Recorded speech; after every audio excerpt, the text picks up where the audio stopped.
My name is James Lloyd. I'm a senior director for international at Juspay, which really means I'm involved in a lot of our international expansion, obviously from our base in Bangalore across the world. So we're setting up offices and teams in Europe, in Latin America, North America, Southeast Asia, Middle East. I myself am based in Dublin in Ireland. I suppose I started my own payments journey maybe, let me think, 15, 20 years ago. I had been a management consultant for a number of years, and I came across a very interesting Irish early stage e-commerce payment gateway. And I reached out to the CEO founder of that business and convinced him to have me join. That business was subsequently sold to Global Payments. Indeed, it continues to be one of the European payment gateways. But really, that was my kind of first taste of payments. And I think, like a lot of folks, once you get involved in it, you never quite leave. I relocated to Asia. I actually set up a business, a kind of a fintech myself. I subsequently moved into EY, where I was leading the fintech and payments team for Asia Pacific. And that was working with a variety of clients, large enterprise and others, in terms of both their kind of payments and fintech strategy, as well as transaction advisory services. From there, I joined Citibank as a head of a new business on the merchant services payment acceptance side that the bank was building for their global clients. And I led both Asia Pacific and Europe, or EMEA, for that business, which indeed helped me relocate home to Dublin, which is where I'm from. And indeed, when I was at Citi, I had met with the founders and team at Juspay, and we had stayed in touch. So when the opportunity came to join, as I say, the kind of growth stage international side of Juspay, yeah, I jumped at it. So yeah, very much a kind of a payments nerd through and through. I've seen it from different angles, both, as I say, on the advisory side, on the startup side, even on the investment side. And you're always learning from one role to the next. But I think having landed at Juspay, this is where the opportunity is. The company itself is about 12, 13 years old. It's founder led. We've got some very credible backers in the form of folks like SoftBank, Excel, Kadara Capital, VEF, and so on. The business itself, of those 12, 13 years, I would say the first decade was very much focused on the India market. And obviously that continues to be our largest market. So supporting large enterprise clients with payment orchestration, intelligent routing, cost observability, 3D secure services, a whole range of kind of payment infrastructure services for large enterprise merchants, and then also supporting a number of the very large domestic banks in India. And then when it came to leveraging some of that capability and really that technical talent and product talent that the team had developed in India, the question is, can we leverage some of that for the purposes of international markets? So can we take some of that talent and capability and find what are the hard problems to solve at scale in Europe, in North America, in Latin America, and so on and so forth. So that's really been the focus, I would say, for the team for the past number of years, is building out some of that global connectivity, supporting some of those global clients, not just in India, but in other regions. And now, very much doubling down on that over the coming months. For me, what I was most energized by is, I mentioned that we're founder led, and indeed our founding CEO is himself, highly regarded from a technical capability perspective. And I think the mission and the culture have attracted similarly, very high quality software engineers and so on. So I think our capabilities are very strong. I think having built solutions at scale in India, so we're talking about, we would orchestrate or facilitate about 200 million transactions a day, about $900 billion of TPV, total process volume, annually. So we're already operating at very significant scale in India, which is itself a very complex, kind of ever evolving market, but also a relatively low margin market, right, compared to other regions. So in order to operate successfully there, you need to do so in an extremely efficient manner. So a lot of the team would spend a lot of time on code refactoring, on really trying to optimize, from a basis point perspective in terms of the infrastructure we're building and the capabilities we're overlaying on top of that infrastructure. So we have developed really strong capabilities and services in a very large, very complex, ever-changing market. And now we think, we can apply those same capabilities and some of those same services while also developing new ones for other parts of the world. Spent about 12 years in Asia, predominantly based out of Hong Kong, but covering the region. So I would have, done plenty of work in mainland China, in Southeast Asia, of course, in India, and other parts of the region. And I think in many of these countries, while they're very different, what you found is relative to, let's say, Europe, where I'm based, or North America, there was something of a leapfrog effect in terms of payments infrastructure and indeed kind of fintech more generally. So what I mean by that is in Europe and North America, again, you have relatively mature, credit card markets, real-time payment systems, and so on and so forth. I think in parts of Asia, and in particular the likes of perhaps mainland China or India, again, while they develop very differently and for different reasons, each market has seen a tremendous leapfrog effect, whereby in India, the introduction of UPI, right, the Unified Payment Interface, and a lot of the overlay services on top of that, they bypassed perhaps the legacy services that we might see in the West, and they've kind of gone streets ahead. Quite literally, I'm still amazed to this day. I can be, in Mumbai or Bangalore, wherever it might be, and using my phone to pay for, a coconut on the side of the street at the cost of 10 cents.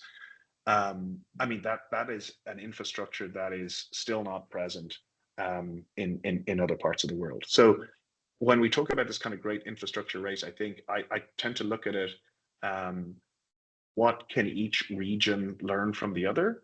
It doesn't mean anybody's standing still. There's plenty of real-time payment systems have been introduced, many of which started in Asia, although some in other parts of the world.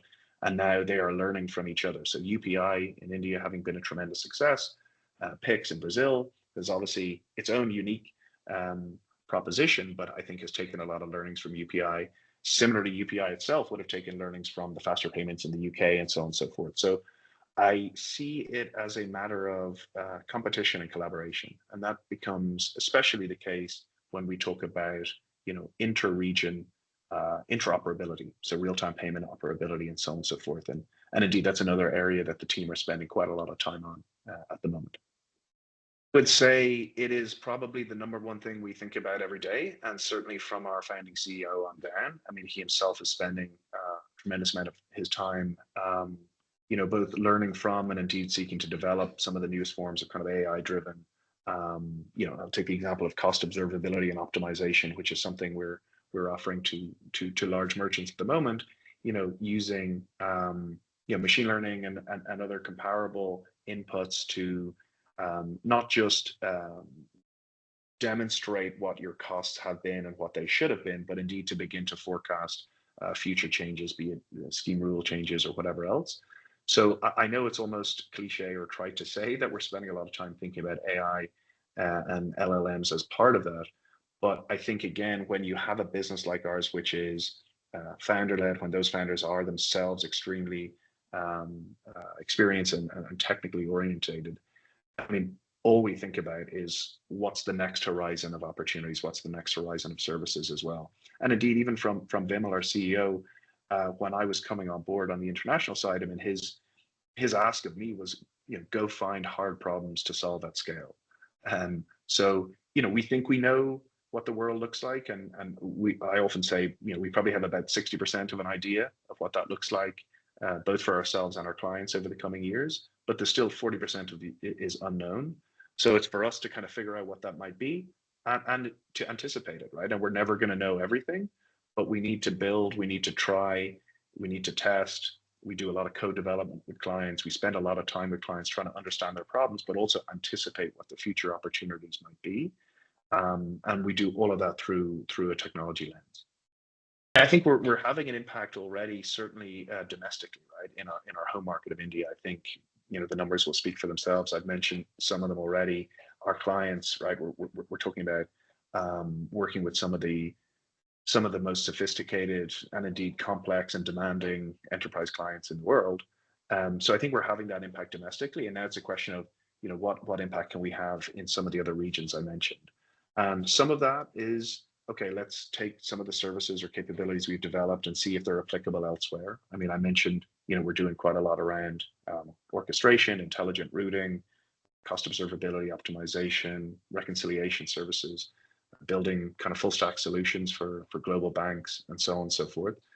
So I do think we'll have that impact that we can anticipate today. We kind of know, okay, here's what we've done in India. We can do versions of that elsewhere. But equally, as I alluded to, I think what motivates the whole team is what are the next things? What are the things that people aren't doing today that we need to anticipate or that we need to build? So yeah, I mean, look, the reason I'm here, I think the reason the international team, we've been able to attract such strong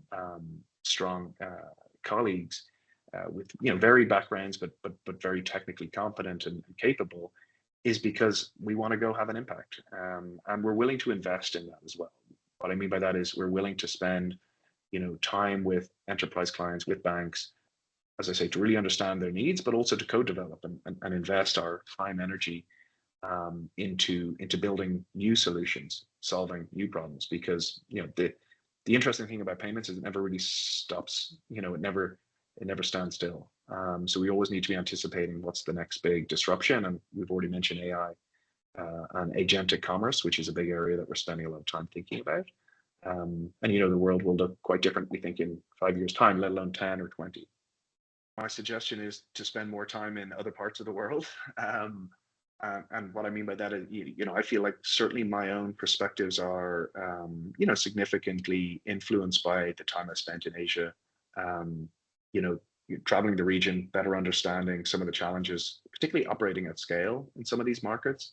I mean, needless to say, if you're building a solution for a market like India, I mean, you really are operating at tremendous scale, almost from day one. But equally, as I say, the challenges, these markets are all very varied, they're very different, but there's commonalities, right? I mean, how do you reduce friction in the system, be it domestically or cross-border? How do you think about technical interoperability? As I said, from perhaps a real-time payments perspective, what are some of the kind of standards that you would need to apply across regions, across markets? So look, I think there's plenty of opportunity in Europe, in North America, in the UK, of course. And I think and these markets themselves have tremendous strengths in terms of people and capabilities and indeed clients and opportunities. So it's a question of what learnings can we take from each market? Learnings are positive and negative, right? What's worked, what's not worked, what's specific to that market that is not necessarily applicable elsewhere. But I just think, to answer your question, just having a broader view, and as I say, trying to kind of combine some of those elements to optimize for your local market conditions. So yeah, spend more time in other parts of the world, and of course that's not just Asia Pacific. We're spending a lot of time thinking about Latin America. We have a team in Sao Paulo, obviously with the success of Pix there, but also some of the overlay services that are being developed. We think we can both contribute a lot to that, but also take a lot of those learnings and apply them elsewhere at the same time.